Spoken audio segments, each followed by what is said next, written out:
Well, if that should happen to you, you don't know what's going to happen. It's unforeseen. You missed Passover. If only there was some way that God would provide for you so that you could participate in Passover. And guess what? There was. Numbers chapter 9, And the Lord spake unto Moses, saying, Speak unto the children of Israel, saying, If any man of you or of your posterity shall be unclean by reason of a dead body, or be in a journey afar off, yet he shall keep the Passover unto the Lord the 14th day of the 2nd month at even. They shall keep it and eat it with unleavened bread and bitter herbs. Well, there you have it. God wanted to give people a second chance. Okay? They were living with the law. The law kind of seems a little rigid to them. God says, I understand these things. I'm going to give you an opportunity to go ahead and have Passover and observe it.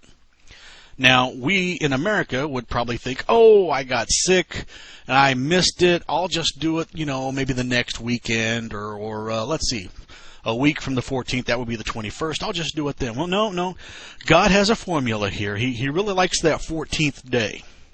For whatever reason. He's got his own reasons. We're not going to question him. So he has made this formula. If you miss it this time, well, look forward to the next month and then do it then.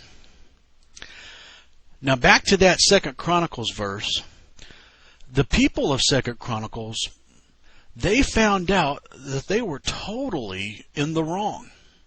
And they wanted to get right with God, but they were a few days late to celebrate the Passover. So they used their Bible as their final authority and got right with God on the 2nd month, which God allowed. Now that was about 700 and some years after the first Passover. I wonder if the Bible mentions a Passover after this one. Why, here's one in Ezra chapter 6. And the children of the captivity kept the Passover upon the 14th day of the 1st month. And this would be about 900 years after the first Passover. They are still doing it the way God instructed them to do it. So they're back on track, so to speak. Now they mess up in other areas, but for the most part, for observing Passover, they're back on the calendar. Now I'm going to go back to Acts chapter 12 and concentrate on verse 3. And because he saw it pleased the Jews, he proceeded further to take Peter also. Then were the days of unleavened bread. The arrest of Peter took place after Passover. Now, since it took place after Passover, then how could King Herod hold him until the Passover to kill him? Well, the answer is he couldn't. Unless you want to make the crazy argument that he's going to hold him for a whole year. Because he would have to hold him for a year if he's going to wait for the Passover. The Passover just happened a few days ago. I hope I've explained this. Now, for some people, this explanation is not good enough. They will continue to argue and give it one more shot. In fact, I'll even show you where they give it yet another shot after that. They'll argue and say whether I'm right or not doesn't make any difference because in the Greek it says Pascha, and that word means Passover.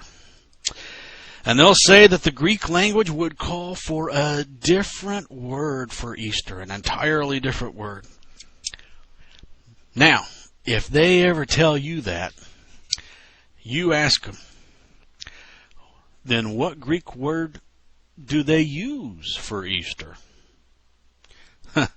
And this is the crowd.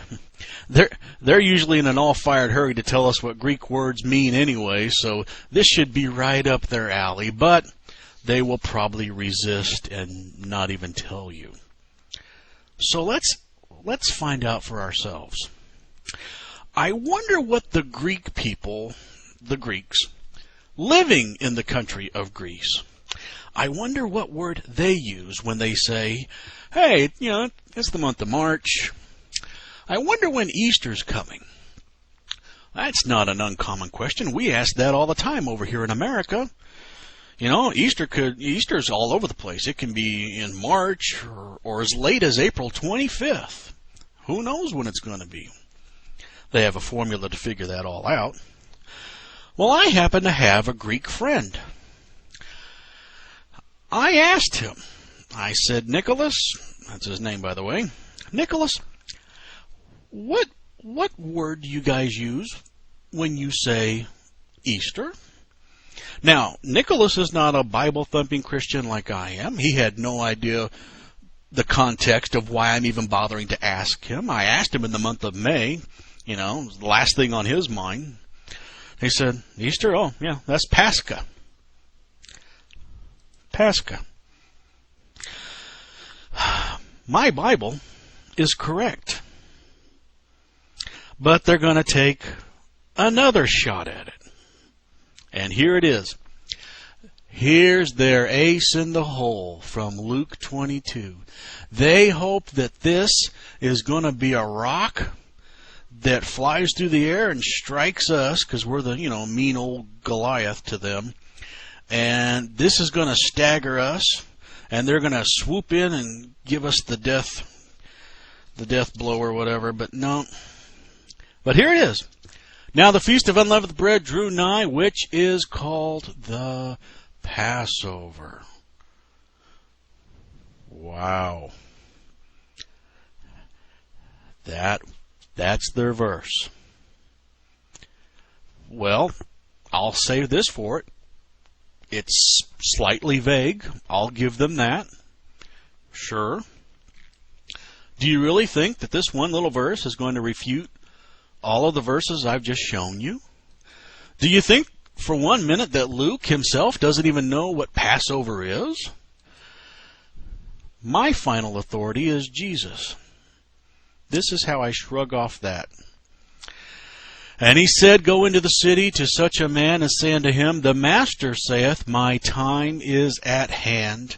I will keep the Passover at thy house with my disciples. Now, does Jesus keep his word? I would say yes. Didn't Jesus get arrested a few hours later? Yes. Did the disciples join him in being arrested? Did they all get lined up, have their own cross?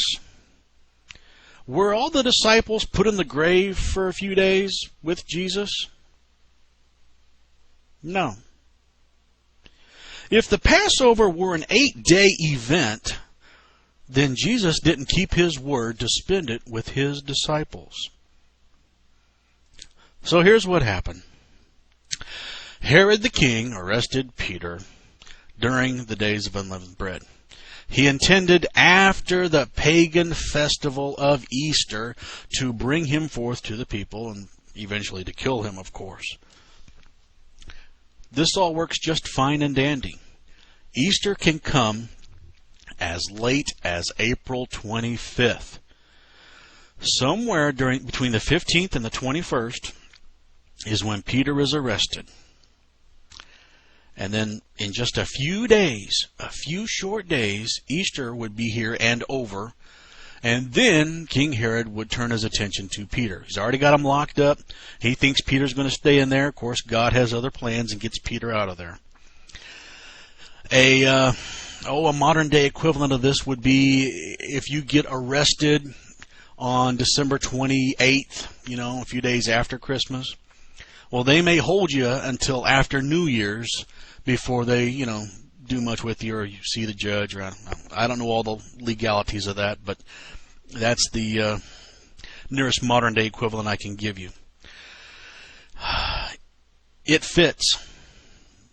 He's talking about the pagan festival Easter. Okay? He's not talking about Passover. Passover already happened on the 14th. That was a few days ago. So if you happen to have one of these versions of the Bible, Tyndale's New Testament, the Miles Coverdale Bible, or the King James, you've got the correct word in your Bible. They correctly translate the Greek word Pascha 28 times as Passover, and they correctly translate the Greek word Pascha as Easter 1 time. Tyndale himself is the one that came up with the word Passover. It's a fantastic word. It describes the event perfectly.